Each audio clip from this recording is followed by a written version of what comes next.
The girl who's older than her mom but at the same time is not, and terrorists be afraid, very afraid. We have all these news highlights and more in this Tuesday edition of FTD News.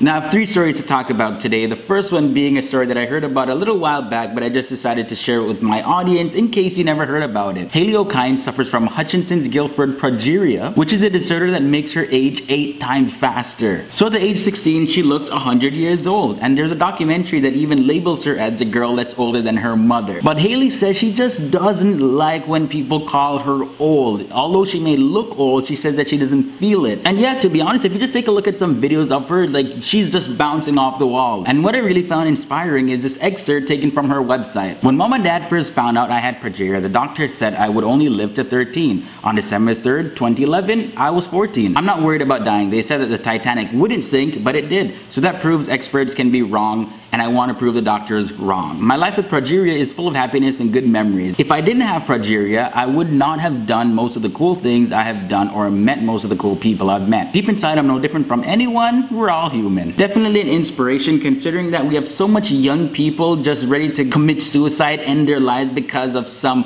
bullying. And not to downplay bullying, but in many cases, it's usually just kids having disagreements, poking fun at each other. I have the link to the full story about Hailey below. And this next story completely shatters the stereotype that it is only the black man that sleeps around with a bunch of different women in different area codes, and has multiple babies. Wow, that took me way back. But anyways, 58-year-old Raymond Hall, he's a real ladies man. He says women just love him and flock to him. I guess that was why he was able to rack up his kid count to 22 kids total, with 11 different women total. He also has 19 grandkids. I wonder how he keeps track of everyone. Jason, come here. Thomas. Rick. Donald? Man, I don't know. Whoever you are, come here.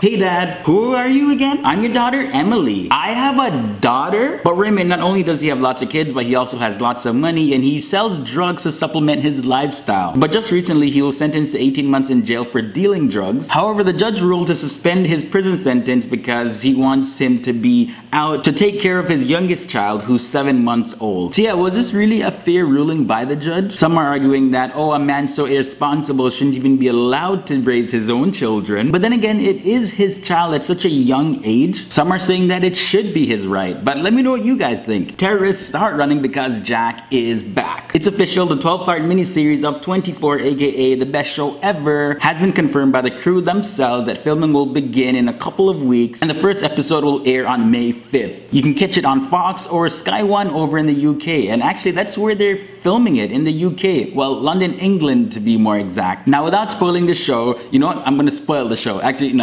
I'm not gonna spoil the show. But I'll give you a quote from one of 24's executive directors on what he said about Jack Bauer, aka Kiefer Sutherland, aka in the mind of the CIA, he's not quite Osama bin Laden, but he's a fugitive of a high order. We will learn he has a mission, whether it's good or dark, we don't know, but the CIA is determined to catch him. Now, despite them resurrecting the story, they made it clear that this miniseries will not in any way interfere with the plans of making the 24 movie. I'm still just trying to wrap my head around how they're gonna actually execute that 24-hour day, 1 hour per episode formula that helped make the series what it is today. But anyways, people, that was my 5 cents on everything. In my last episode, I asked you guys, what's your favorite thing to cook? And this is what you guys commented and said. Thanks again for tuning in to another episode of FTD News. Don't forget to hit me up on the Facebook, Twitter, Instagram, and I'll see you back here tomorrow on Wednesday, hump day, for another episode. So yeah, people, enjoy the day and go buy some DVDs of 24, or you can just watch it on Netflix to catch up. I highly recommend this show. But anyways, guys, until next time, I'm Leroy Sedman Kenton.